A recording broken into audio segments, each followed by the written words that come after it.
What's up, everybody? Barbecue Sultan with you. Minute to win it tip of the day, the brisket. I think everybody's been waiting for it. I've dropped hints on it, some trimming on it, some little videos on it. Brisket's like my favorite thing ever. It's like something dropped from the heavens and came down and landed in front of me, and it was a brisket. I would just bend down on my knees, say thank you, God. Appreciate the beautiful piece of meat. I think the great thing about brisket is, one, the flavor you get out of it, right? It's that you get a lot of good smokiness, that the spices that you put in it will really come out. It gets really tender with the longer you cook it, obviously. You got to be careful with it. Can be very intimidating, but the reward at the end is just tenfold off of making like just a small piece of even steak. You know, I prefer brisket over steak if I can get some really good brisket. Now, there's a difference though. It's got to be really good brisket. So I've shown some videos on how to do this stuff. It's going to take a lot more failures before you get some wins, though. I will say that I've probably cooked well over 100 briskets in my barbecue lifetime. I don't keep track of them anymore. Honestly, it's probably I've failed 60% of the time. You know, it takes a lot of losses to finally start getting those wins. And even till this day, you know, if I cook one, I get upset if I'm just a little off, because I know what I can do and my potential. But the moral of the story is, don't get discouraged. Continue to work on it. Continue to execute. Continue to try. Practice different recipes. Practice different woods, styles, whatever you feel comfortable with, and really enjoy the journey. That's what barbecue's all about. So stay tuned. I'm gonna show you some more details of what I'm doing. I already got the brisket on. I actually put it on this morning. But really, I'll talk you through the fire upkeep, the wood I'm using, the seasonings, what seasonings I do, how to keep it moist, when I'm gonna wrap, when I'm gonna unwrap, how long I'm gonna let it set. All that's to come, so stay tuned. All right, one of the most important things here is to maintain a good fire if you're using a traditional smoker.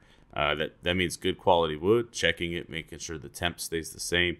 I like to use a mixture of wood. I got some birch wood here, some hickory, some oak. I put them on top of the firebox to keep them heated. That way when you toss them in, they light pretty quickly. And that'll make sure you maintain a clean smoke. So you want it looking like this.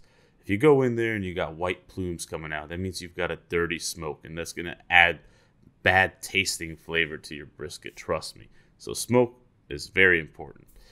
You also want to put in a water pan. This will ensure you retain moisture throughout the cooking process. I usually don't even lift the lid until I'm about 3 hours into the cook, maybe 4 hours, and then I spritz it. I got a rye whiskey mixed with a little bit of water. That'll just add a little extra moisture. Make sure it doesn't dry out as that bark forms on the brisket. So a combination of spray and a combination of water pan should do the trick. And then spray sparingly, whatever you feel. Every hour, 2 hours, whatever. All right, we're back. It's that time. Got the paper out using the peach butcher paper. You can get this stuff off Amazon's where I order it from. I'm gonna wrap the brisket, so I'm gonna pull it off. It's time to wrap it. I felt it out. It's got that nice, little loose, a little firm, probably at the stall point. So the stall usually is around 160 degrees Fahrenheit. That's when the brisket kind of just says, I'm taking a nap for a while, going into hibernation mode. Use the paper, that way you can wrap it to kind of break it through the stall. You could leave it on the smoker the entire time till you get to your temperature. We're gonna shoot for about 201 today, 201 degrees Fahrenheit, and then I'll pull it off. I'll see how it feels, and then take that step when we get there. But I'm gonna wrap it up, show you how that's done quick.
That's what you call a beautifully cooked brisket.